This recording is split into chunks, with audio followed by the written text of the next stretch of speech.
How to add watermark on your video to protect your video from unauthorized use.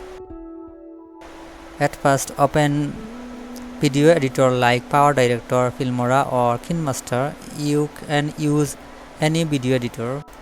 At first, import your video in which one you want to add watermark.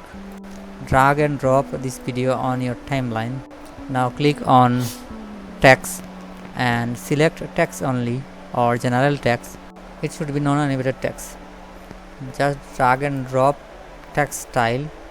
Increase the length to fit with your video. Now double click on my title or on the text. Type your brand or channel name. Now click on object settings. You can find it also in Filmora. Just click on this arrow and go down. Search for opacity settings. It's now 100%. Decrease it and set it as below 20.